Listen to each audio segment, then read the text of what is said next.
Hey, good morning, good evening, good afternoon, folks. The one and only V, the Guerrilla Economist, coming to you live on this edition of Strategic Life with the main man of the hour who needs no introduction. We are talking about the one and only John Singleton. He is here. You can find him over at aceofcoins.com, aceofcoins.com, as well as aceofcoins.club. That is the private club that you can join, and you get the ins and outs, the secrets, the secret sauce on how to live a strategic life and a life with perspective, a life of purpose, and a life with strategy.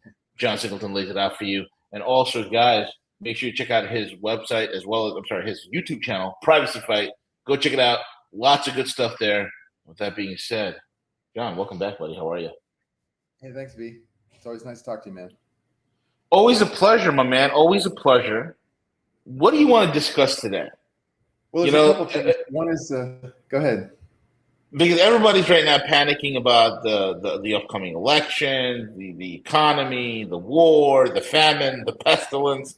Monkeypox is about to rip through all of us. Yeah, yeah. You bet. I'm part. The only part is, John, is that I am part of the vulnerable demographics that monkeypox affects. Now, not only does it affect gay men, but it also affects apes. And me being a simian, I am prone. So I'm worried about this, But luckily, I've heard Pfizer already has a monkeypox vaccine ready to go. They'll always save us.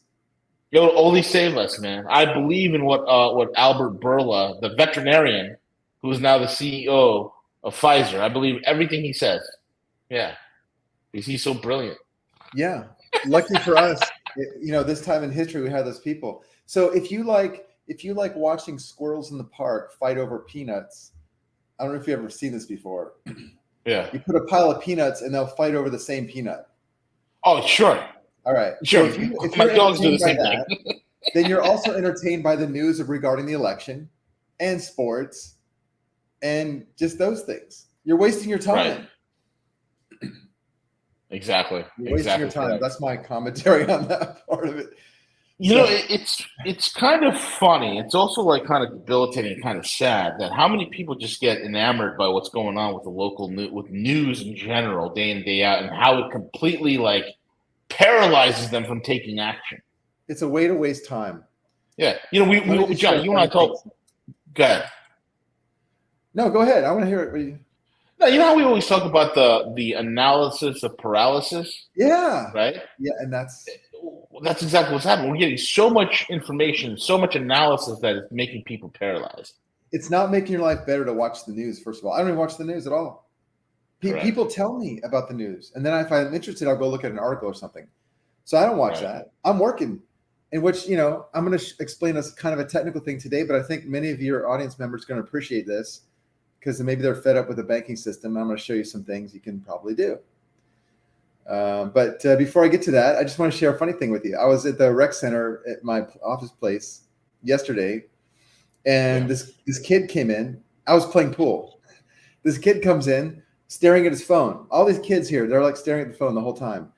And he's at the rec center. Yeah, he's like delivering food, I guess. Nobody wears a uniform anymore these days, right? So this kid's delivering food like a DoorDash type thing. And I could see him come in one door, and he's wandering around staring at the phone like nothing else exists, right? And then he comes over to me and starts mumbling, "Excuse me, can you help me? I can't find this room." And okay, so we're in a room where there's two hallways, one on one side and one on the other. When you go out the doors, they go to all the rooms. Right. So you have a choice. You could pick that side first or the other side first, but just guess. So he goes, he wanted me to tell him where the room was. And I said, first, put your phone away. Then I said, guess. You can start there or start there. So he did. He did exactly what I told him. He started over there. 2 minutes later, he comes back and he goes, well, no, those rooms keep going up. And he went over there and delivered it. So my point is that, guys, if you're using your phone like this kid, you're owned. Your ass is owned. Yes. Don't be owned. Exactly. Don't be owned. Come on. Use your brain, okay? The phone is a tool. Don't use it for everything, your whole reality. No, exactly correct, man. And I think people are getting sidetracked where it's become their crutch. It's what winds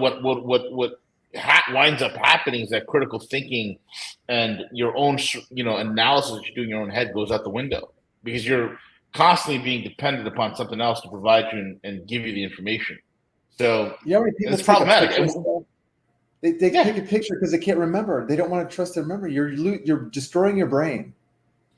Look at concerts they have these days, man. You look at like videos and pictures of concerts with these young people, they're all retarded. Everybody's out there with Everybody. their phone. How Nobody's do you nobody's enjoy the like concert if you're thinking about filming it for anything. later?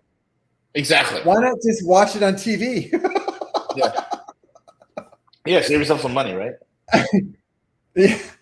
I mean, so we understand. So, when you're talking about strategic life, you can't have a strategic life if you're that kind of person that you let your technology own you. Correct. So. Correct. Thank you for that comment. Yeah, it's a beautiful comment by Harry. Yeah, I mean, you're a terrorist if you're laughing at stuff. So. Exactly. But yeah, there's so many options, man. Let's get into it, Johnny. All right, let's get into it. So so many times we talk about using a limited liability company for things. And so yes, people really don't understand where this is coming from. A limited liability company is a way to separate your property and to compartmentalize your property so you can invest in something or manage a business or something, isolate property rights so that they're not all at risk in the same person's name. And this is the concept under which the railroad system and the telegraph system were built in this country. The rich people said to the government, "Hey, we'll put up our money. We'll be the first ones to go and take the risk. You give us eminent domain, and we'll build out the infrastructure for the railway. But you're going to have to indemnify us with our money." And so the government said, "All right, fine. You set up a trust, register the trust with us. Give us your trust document. We want to see everything, and we'll protect you personally. So any money you put into the railroad will be separate from your net worth because these guys are super rich, right?" Yeah. Today, people, it's progressed to such a point where everybody can do this, no matter how much money he has. In 5 minutes, he can register his company on the fly, making up a name on the moment, for $50. And you too can have the same indemnification that the Vanderbilts did, who built the railroad system. So this is where we are. But the formation of a company. It used to be, and it still is. I mean, even the banking system will acknowledge this. The formation of a company is simply the announcement of the existence of a group of people working together for profit. And that includes nonprofit, that includes associations. I'm just saying, you announce the elements of the company. Here are the owners. Here's the guy that you have to serve process on if you want to sue us. All these things, right? Here's the name of the company. We formed it on this date. Here are the rights and responsibilities, this sort of thing. So companies can be formed by public announcement, okay? But typically, you're just going to go to the Secretary of State, and you can do this in every country. Every country has this, but in the States, you go to the Secretary of State, you register the company. Unless that name's already taken, the government's going to say, "Yep, okay, we'll get your fee," and then they're going to give you indemnification as long as you're using the company properly, not for committing crimes like money laundering or something. You're going to get protection from the state. The state will separate your property in the company from your personal net worth if you run it correctly. There's a way you have to do it. There's a certain way you have to do it. So recently we had the Financial Crimes Network make this, these regulations that have been since ruled unconstitutional, and they're not even enforceable anyways. They made these regulations making it look like you had to report all your ownership information to the federal government every time you register with a state, which didn't create a legal duty to do that, just so you guys know. But so I thought, well, if they're looking at the Secretary of State and they're going to penalize me for not telling them if I register something with the Secretary of State, whether or not I'm right or wrong about the duty to do that, I'll just register it with the court. It's the same thing. I'm still going to use the county records, the public records, and I'll just go and announce the formation of a company by filing a notice of filing or a petition for declaratory judgment. Which, by the way, guys, where I'm telling you this is because you pay for this. You pay for this service, but you're not using it. The court will declare the existence of a company if you just ask it. Or you can do it. All you got to do is make a notice of filing. You get a case number, a notice of filing. You write the articles. You put it in the court. Yeah. You ask for, once it's been filed, you pay a fee. That's the key right there, is the payment of a fee. The fee is for indemnification. Now, because it's in the court or it's in the executive branch, Secretary of State, it doesn't matter. Either one is fine. Or the county recorder's office. You don't even have to go to the court, the clerk of the court. You can just go to the county recorder's office, do a notice of filing. When everything's filed, you'll get an official, copy or whatever. What you want to do is order a certified copy of this. This is so important. The certificate of the filing of the document, the actual document, will have a stamp on there or a sticker on there with a code that shows that you paid a different fee to get a certified copy of it. That's the document you would use to go to the bank and open an account. So you can do that in the court, the county recorder's office. You can also do the Secretary of State, like always. You can do public announcement, but it's so much better to do it this way. Now, the two aspects of reporting have to do with the control, or I should say the ownership of the company, as you guys know. So let's say I have 5 members. This is what I recommend. If you can put it together, have 5 members, because then you're all under the 25%, right? If you're equal ownership, and they can all be nominees. They can all be nominees. So you guys can do it with each other, right? One guy actually wants to use the company, but everybody else is letting him use his name, and then everybody else shares everybody else's names, right? So once you have that situation, now then what will happen is when you go to the bank, you're under the threshold of the bank's excuse for collecting your KYC information that everybody doesn't want to give, right? So then the bank's going to ask, okay, well, who's going to be the signer out of this group? So that person would have to give his identifying information, no problem. But the other people would not, presumably. But then the other aspect is the control.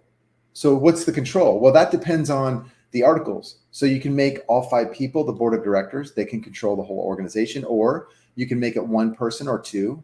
Okay. But you can also make it like this. I shouldn't be giving all these secrets out, but since we're on the strategic life, I know not everybody's watching.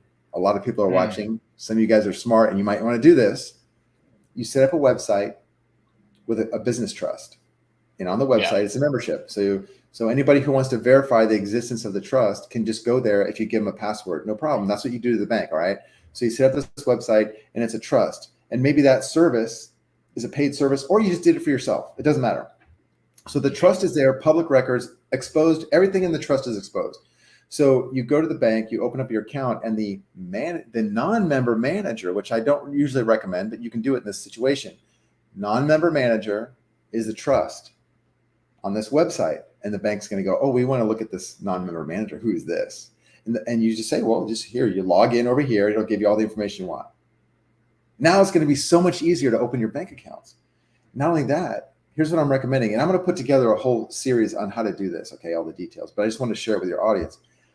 I know it's a bit technical, but I would have a lawyer represent the company just to open the bank account, and then I'd fire him. Just have his letterhead, have him write a letter to the bank. Hey, my client wants to open an account. My client is so-and-so LLC. The bank will say, okay, we want this, this, and that. And he'll say, okay, there's 5 members. And the bank will say, okay, we want this, this, and that. That way you have someone who can represent your company. It gives you better standing with the bank. Because right now they're looking at us, all the single member LLCs are looking at us as tax protesters. That's why we're having so much problem with the bank. Understood. What if you already have like a single member LLC and you have a bank account? How would you go about modifying an existing LLC with an existing or recently opened bank account? How would you go about fixing that? Well, you could amend the articles to add more members. But if you already have an account that's functioning, I don't see a reason for doing that, because the 5 members are designed to get around the KYC, the bank claims it has an obligation to ask you for. If you already have the account, it's working fine. If you want to get charging order protection, then you would just amend the articles. If you already have the account, I mean, if you take on investors, amend the articles, right? You add the investor. Maybe he's an equity investor, right? That's what you want to do. Got it. Okay. So you'd want to add people either as equity investors or a lender, as or lenders. Yeah, lenders. Yeah. So this is just another way to use a tool that's already established. You guys already know. You can just go to the state, all this stuff, but doesn't mean you can't go to the court. Now, the other aspect is something that I'm using right now with post-nuptial agreements and also easements and HOAs, by the way. I'm using easements and HOAs because there's a land grab going on. And so we've got groups of people around the country that we're trying to prevent the counties from taking people's property just because they want to use it for something that's not even, they can't qualify for eminent domain, so they're using some other scheme to get the property. Okay, so we use easements and HOA covenants to get around that. And part of the way we do it is in the agreements we add an arbitration clause that precludes the state court judges from getting involved in it, so that they can't use the judges to accomplish their evil plan. So they have to go through an arbitration process that is people just like us. So what we're doing is every time we get a chance, we're putting agreements together where it divests the trial court of its ability to get involved in your life. These trial court judges are really the problem. It's not the president and all this. It's your trial court judges, because they're liquidating people for the banking system, whether they know it or not. Correct. That's what they're doing. So if you can do something with property like real estate or a business and put an arbitration clause in there and control the arbitration where it's, not attorneys, it's not judges, but it's private citizens just like yourself, then you can have a lot more justice, let's say, more access to the law. That's very interesting. And and to get into the nitty-gritty of this, you have you can walk people through all this entire process, right? Because there's a lot of people that are just either intimidated or they're very trepidatious about these types of setups. They're trepidatious about how to go about doing it because they get completely intimidated by the legalese of all this stuff, and people don't realize how simple it really is, John. They give up. It is simple. Correct. And it's not simple because I've been doing it for so long. It's simple because it is, and it's something you actually should know, because it's okay. The level of knowledge that's needed for what I just described is the same level of knowledge it would take to fill out a 1040. And I know you guys do that, or you did, So if you're doing that and you're figuring out how to do other things in society, like how to get insurance for your car, that level of knowledge is so basic. That's what I'm talking about. Okay. And if you don't know, all you have to do is go read somebody else's work, which is public record. There's millions of articles of millions of companies. You can go pick one and read it. It's not hard. Yeah. I mean, they taught us to read, right? We're just not. We're looking at pictures all day long now. No, that's exactly what pictures and one line headlines. That's it. Pictures and headlines. And then we got our information of the day and stuff like that. It's the most insane thing in the world, man. People can't read because we're being conditioned not to read. We're taking photos of everything and using photos to Correct. A point where some people, they send me documents because I make them read them. They send me the document. John, what do you think of this document? And I go, what is that document? And at the very top, it'll say something like motion to dismiss or something like that. And I'll say, what is that document? And they'll go, I don't know. I'll say, well, what does it say? What are the words? Tell me the words in order. Start on the left and go to the right. I have to take them back to reading, the habit of reading and understanding, comprehending. And look, our rights are being run over by words on papers and computer devices. What are we complaining about? Yeah. Right. We're just not reading. Right. Or like you said, it's overwhelming, and we're saying, no, it's not something I can understand. Well, okay, then just wait in line like everybody else. Wait when it's your turn, and don't complain. Exactly. So, John, what else is on your radar in terms of things that people could do to navigate some of this maelstrom that's occurring right now? Well, look at the trends. I mean, you're going to see more automation. You're going to see more AI and expert systems replacing people. Yeah. So we're already interacting with that now. I mean, I don't see a way around it. So how do you look? It's the same old as always. Okay, you look at what should be, if you have a strategic life. Okay, my thinking on that, and maybe V's is similar to this, is okay. I'm not going to just go and get a job like my grandfather did and get a retirement after 40 years, which my grandfather did. I'm not going to do that. I'm not going to wait like that. I'm going to go out and be creative. I'm going to take some risk. And so what you want to do is go and improve your life, make more money. That'll improve your life. Money does. It helps you do things. And your first goal should be look around at the trends and make some more money. So what are the trends? Technology is replacing a lot of labor. So software applications, the applications you download on your phone, somebody's making a lot of money with this stuff. You ever hear download the app? Somebody is making a lot of money for doing no labor at all, right? Establishing a way to connect with whatever service or good you want through your phone. I'm not saying that's, but just realize that's what's happening. Okay, somebody's making a lot of money doing that already. So why not? Like DoorDash was a great idea. Remember, was it Pizza Hut or Domino's? Domino's was delivering, right, in the 80s. And then someone figured, why not just outsource that service and have someone else do that service for everybody? So these are the types of things that you could do. I looked at one today. There was a business this guy was running on a part-time. So I'm actually shopping for something too. I'm always looking for some sort of business that I could buy or acquire or get the use of or joint venture with to make more money. And so I found one that's in line with something I'm already looking at doing. Here's what this guy did. He has kept his day job, and it's a part-time job for him for about, maybe he said 3 to 5 hours a week, which I don't believe. I think maybe it's more than that. This guy's making $120,000 a year on a 5-hour-a-week gig. That's crazy. $120,000. Yeah, keeps his day job, and now he wants to sell. So I'm looking at it. And he wants 120, which is a pretty good price. 1 year's annual income is a pretty good asking price for a business like he's got. He's selling products into the movie industry, lighting products to the movie industry. So I'm doing that also.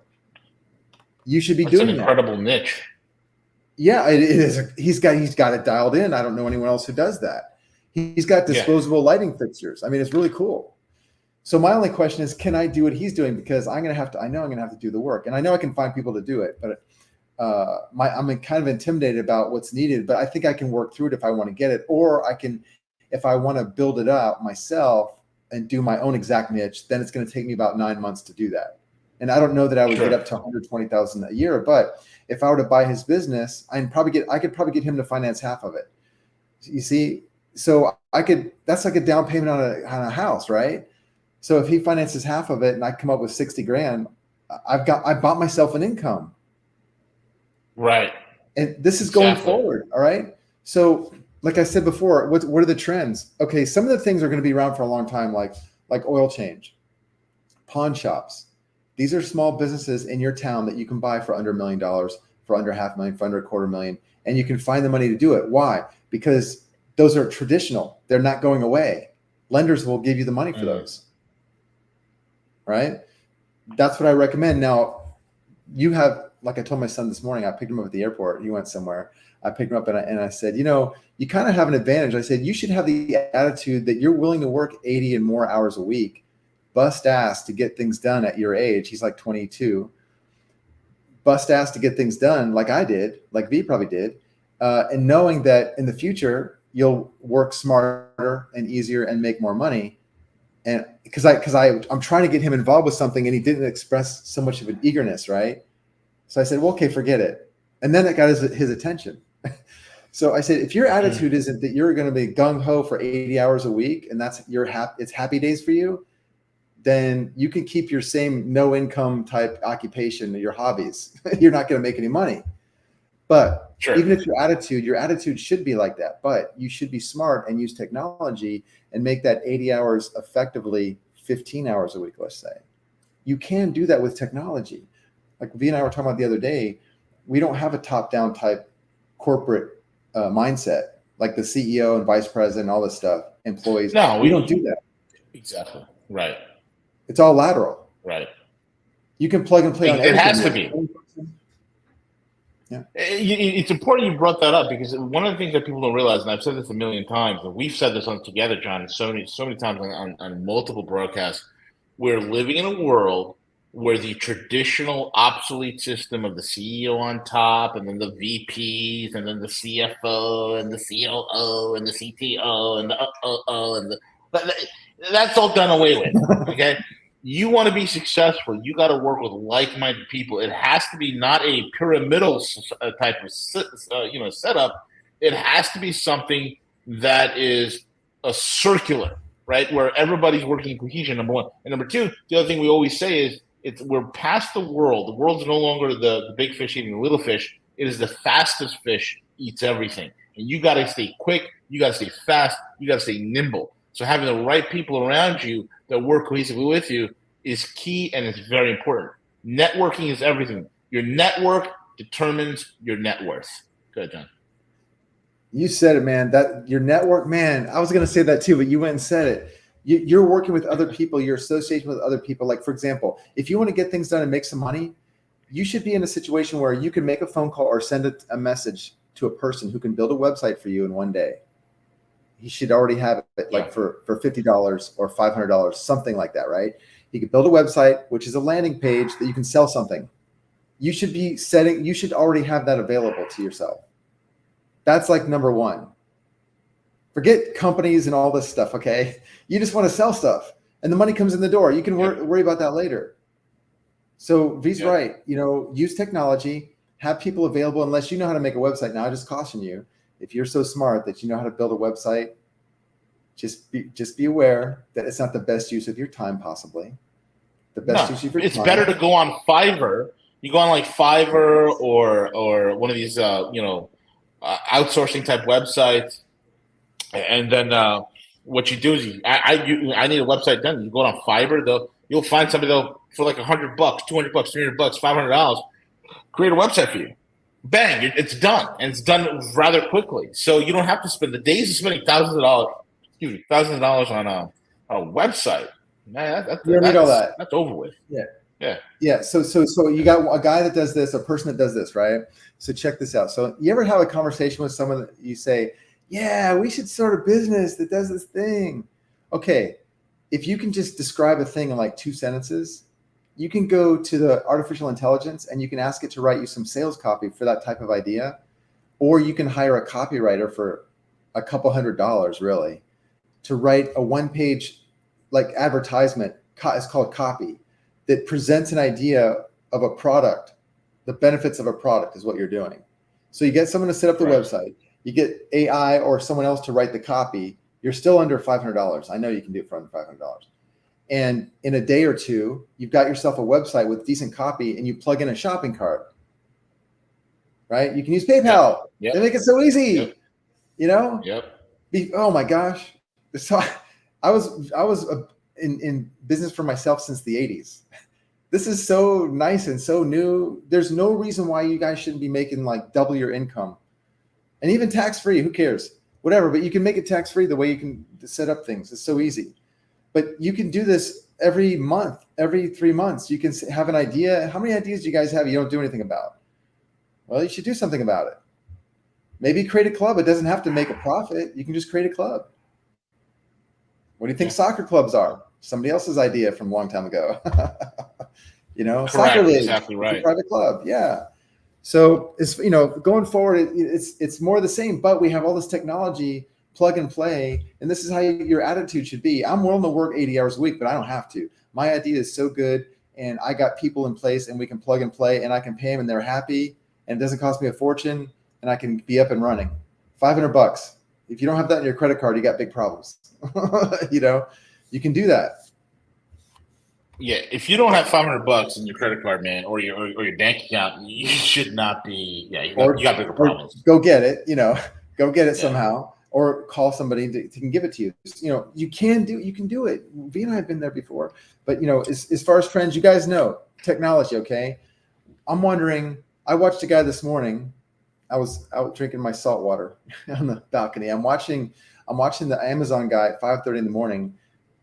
He's staring at his phone, gets out of his car, goes into the mailroom, forgets the package he was supposed to deliver, comes back out to the car, gets the package, goes back into the mailroom, staring at his phone the whole time, and couldn't get in the mailroom, so he left the package on the counter where they put the trash and left. All right, so I'm thinking, did the postage costs and delivery costs actually cover that idiot? His time, does it cover the fuel to deliver one package out of all the people he had, right? Right. So my thinking is, okay, if you're asking about technology going forward, you replace that idiot with a drone. There you go. I'm not saying this is on the horizon, but it might be. You have these. I mean, they're already doing it in China, man. They're already doing it. Yeah, I know they are. China. China's look. If you want to know the future, look at China. Yeah, look at China. People are like, oh, you want to look at the future? Look at Tokyo, dude. Japan is so 1990s in comparison. It's not even close. What they got going on in China is like next level. It's next level. It's crazy. So imagine this: there are airships right now that are like they demonized them after the Hindenburg exploded, so because I guess maybe for whatever reason. All right, but they're one of the most efficient ways to transport goods. I think they're better than the shipping, the ships that travel across the ocean, because you fly in a straight line at constant speed, right, low altitude. But anyways, imagine one of those things going across your city, just in a big circle, right? For example, and then in that airship are all these drones delivering Amazon packages, just constantly flying off the ship, coming back on the ship, coming back on the ship, and package, and they're only like 500 feet up in the air all day long. Yeah. We don't need these guys all day long. No. So I'm just, I'm not saying invest in blimps. I'm just saying this is going to be the future. You got drone technology. It's interesting you should say that, because there's right now a considerable amount of interest in private equity that are looking at dirigibles and the return and advent of dirigibles for the express purpose of delivery, number one. Basically delivery and transportation in some regards as well. Yeah. Right. I mean, the technology has really progressed a lot. I went to a gun show Saturday, and they had these prop guns. And I'm looking at all these like thousands of guns everywhere, and I go see the prop guns, and I'm like, that's interesting. And how do you shoot that? Because I don't know what a prop gun is. So I pick it up, and I'm looking at it, and the guy goes, yeah, it's for movies. And I pulled it out of the holster, and I was like, oh, okay, it's it's a solid piece of material. So I asked him, how he makes it. It wasn't printed, but it was stamped. But still, there's this technology that's manufacturing things so quickly. You can just 3D printing is one part, but let's say, for example, you have a unique product or a version of it, and you print it, and then you go have it stamped out, molded, injection molded. Once you have the model, you use 3D printing to make the model, have it molded, and make the thing. And what do you need? I mean, look around, go to the auto parts store, look at all the little gimmicks they have to put in your car, all these little things you can put in your car, right? Where do you think all that stuff comes from? People just have an idea and they make this stuff. You got 3D printer technology, okay? You got Shapeways. Right. Shapeways, and I'm not promoting Shapeways. I'm just saying, if you go to Shapeways, this is the kind of idea. There's like 20 of these guys. You go to Shapeways, right? You look for a product that you have an idea for. Let's say you want a replacement part for a stroller. Well, Shapeways might have it, but if it doesn't have exactly that, you're able to modify the product it does have with their software and then order it using their software. You don't even need a 3D printer. Right. And if you can do that, then you can make a product that other people might want to buy, because for the same reason you wanted it, other people might want. Come on, 3D printing. This is one way to use it. Yeah. Yeah. One way. That's one way to use 3D printing. Imagine if you came up with a way to use drone technology in your neighborhood. You just did it yourself. So you have like 5 drones in your house, and you just did something with it. Pretty soon it will become a really Let me tell you, there's right now FAA regulations that allow you to fly over the roadways, not cutting corners, but you literally have to fly over the roadways, but you can do it if you're about 500 feet up. I think it's from 100 feet to 500 feet up in the air. I think so. From any road surface. You can navigate a device, an unmanned aerial vehicle, they call it, along the roadways. Why aren't we using it? That's amazing. You can just use it. I mean, why can't we should get a car that does that, right? That flies, and see how the cops respond. What are the cops going to do? The cops, they'll see you flying, and what are they going to do? You have a right to use the public right of way, and you're only 500 feet up. It's not even causing a problem for them. You're not causing traffic. It's not a safety violation. What are they going to do? Call the FAA. The FAA is going to say, well, he's in with regulatory compliance. Exactly correct. Exactly. So I'm just, I'm not saying go out and get a flying car, guys. Okay. I'm just, we're just saying there's technology out there that can be used right now. There's opportunity out there. If he's asking, what do you see trends in the future? This is how I'm looking at it. You know, and the kids want to stay in their apartment and not interact with human beings like a real human being. So that requires them to order paper towels in the mail. Fine, I'll sell it to them. Exactly. I'll sell it to them. We've talked about this before. You know, that's how I look at it. It's a stupid thing to do, but okay, I'll sell it to you. Mm-hmm. Be the one that sells it. Mm-hmm. How many times do you guys see Amazon and you're not the one selling stuff on Amazon? Amazon is the future. All the time. It's the future of retail sales. Correct. They want to replace Walmart, or they want to set the bar for distribution of consumer goods on the retail level. Pretty soon, you're not going to see the big box stores. And if you don't believe me, I know you guys do, but if you look at some products that you could normally get at the Walmart, and they're telling you can't get them unless you order it on the internet, that's the future. Pretty soon, there will be no products at Walmart. There will be no Walmart. Well, I mean, you look at it. Look, there's a reason why you got these municipalities out there that are allowing massive amounts of retail theft on purpose. Of retail what? Theft. Exactly. They want to destroy it. Exactly. They want the message to the investor to be the investor, the retailer that says, "Hey, look, it's too much risk to have this storefront," and the investor is going to say, and replace it with existing technology, which is already in place. It's already in place. You guys are helping it with your phone apps. But anyways, it is the future. This type of technology, and what do you do? I mean, I guess what we just discussed, maybe identifies 100 new opportunities. I don't know. Yeah, exactly. But like V is saying, instead of putting together a group of people, like let's say 2 more people beside yourself, just 2, before you start a project, or during the project and getting it done, why not get a couple of people together, or 5 on a Zoom call, and brainstorm some ideas? You know what the technology is. You guys are watching the news. You already have your payment systems as turnkey. You got your accounting as turnkey.